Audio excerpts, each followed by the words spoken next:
Banking চ্যানেলে টাকা ফিরিয়ে আনতে কালো টাকা সাদা করার সুযোগ রাখা হয়েছে বাজেটে। কথা জানিয়েছেন প্রধানমন্ত্রী শেখ হাসিনা। তিনি বলেন, একটি গোষ্ঠীর কোনো কিছুই পছন্দ না, তাই তাদের কথায় কান না দিতে আহ্বান জানান প্রধানমন্ত্রী। বাজেটে মৌলিক চাহিদা নিশ্চিত করা হয়েছে বলেও উল্লেখ করেন তিনি। বাঙালির মুক্তির সনদ হিসেবে পরিচিত ঐতিহাসিক ৬ দফা পরবর্তীতে যা স্বাধীনতার ১ দফায় রূপ নিয়েছিল। দিবসটি স্মরণে শুক্রবার বিকেলে আলোচনা সভার আয়োজন করে আওয়ামী লীগ। তেজগাঁওয়ে দলটির ঢাকা জেলা কার্যালয়ে যে আলোচনা সভায় প্রধান অতিথি ছিলেন প্রধানমন্ত্রী শেখ হাসিনা। এই ৬ দফা বাংলাদেশের মানুষ লুফে নিল। তখনকার পাকিস্তানি শাসকদের মাধ্যমে কতটা বৈষম্যের শিকার হয়েছিল বাঙালি, আলোচনা সভায় তা তুলে ধরেন প্রধানমন্ত্রী।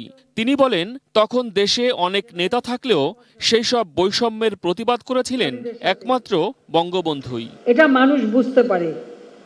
হ্যাঁ, আমাদের কিছু তো নেতা দালালি করতোই। বৃহস্পতিবার ২০২৪-২৫ অর্থ বছরের বাজেট দিয়েছে সরকার। আলোচনা সভায় সে প্রসঙ্গ তুলে প্রধানমন্ত্রী বলেন, বাজেট নিয়ে অনেকে সমালোচনা করলেও সরকার মানুষের কথা মাথায় রেখেই পদক্ষেপ নিয়েছে। কালো টাকা নিয়ে আমি শুনি অনেকে বলে কালো টাকা তাহলে আর কেউ ট্যাক্স দেবে না। ঘটনা কিন্তু তা না। এটা শুধু কালো টাকা না, জিনিসের দাম বেড়েছে। এখন ১ কাঠা জমি যার সেই কোটিপতি। সরকারি যে হিসেব, সেই হিসেবে কেউ বেচে না, একটু বেশি দামে বেচে, কিছু টাকা উদ্বৃত্ত হয়। কিন্তু এই টাকাটা তারা গুজে রাখে। তা গুজে যাতে না রাখে, সামান্য একটু কিছু দিয়ে টাকাটা আসলে পথে আসুক, অন্তত টাকাটা উদ্ধার হোক, সেই ব্যবস্থাটাই নেওয়া হয়েছে। এটা নিয়ে নানা কথা, নানা জনের। রিজার্ভের চেয়ে সরকারের কাছে মানুষের নিত্য প্রয়োজন মেটানোই গুরুত্বপূর্ণ বলে জানান প্রধানমন্ত্রী। তিনি বলেন, অর্থনীতিতে বৈশ্বিক সংকটের প্রভাব থাকলেও সরকার তা কাটিয়ে ওঠার জন্য কাজ করছে।